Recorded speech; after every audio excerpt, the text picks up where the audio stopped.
السلام عليكم خوتي المغاربة، خواتاتي المغربيات. هذا الفيديو ان شاء الله غادي يكون حول بعض مظاهر العنف التي تجري في مباريات العالم الآخر، وما ينتظر فريق بركان بطبيعة الحال عند الذهاب إلى هناك. استعدوا لأن مخابرات الهوكيين بطبيعة الحال غادي تبدأ تستفزكم منذ وضع القدم الأولى في مطار مقلش الودنين بطبيعة الحال. استعدوا لأخذ هواتفكم وكاميراتكم وأدوات التصوير وكل ما إلى ذلك، وربما تفتيش حقائبكم بدعوى التجسس وما إلى ذلك، سواء كنتم لاعبين أو حتى الصحافة التي ستذهب مع الفريق بطبيعة الحال، لأن الناس هناك متوجسون بارانويد حتى من أنفسهم.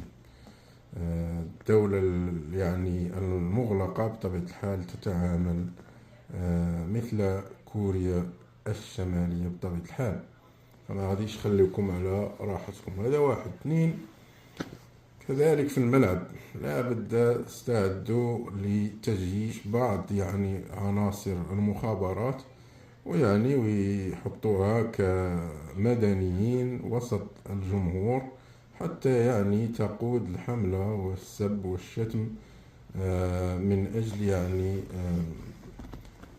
أجل الحد من تركيز الفريق، لأنهم سيفعلون كل ما بوسعهم حتى تنهزم بركان. أخوتي المغاربة، شوفوا هذا الفيديو هذا، حيث توفي أحد المتفرجين في البطولة الهوكية بطبيعة الحال. خوتي من نفكركمش شاركوا في القناة، لأن الكثير يشاهد فيديوهاتنا ولكن لا يشارك في القناة، فالله يهديكم. شاركوا في القناة معنا، وشكرا لكم بطبيعة الحال. الفيديو والسلام عليكم. وجب على السلطات المعنية أن تضرب بيد من حديد في كل من كان سببا وراءها للحد من مثل هذه الظواهر التي لا تموت للإنسانية بصلة. فهل أصبح الانتماء إلى مولودية الجزائر أو نادي آخر تهمة تستوجب العقاب خارج الديار؟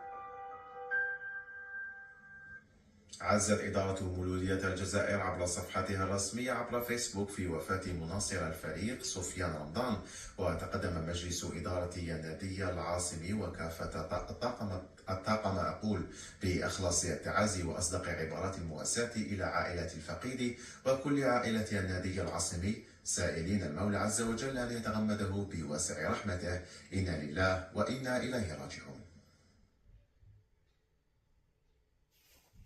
رفعت إدارة نادي أتلتيك بارادو دعوة قضائية ضد رئيس اتحاد خنشلة وليد بوكروما، واتهمت إدارة نادي أتلتيك بارادو بالاعتداء على حارس بارك مختار فراحي، حيث قدم هذا الأخير شهادة طبية بعجز لمدة 8 أيام.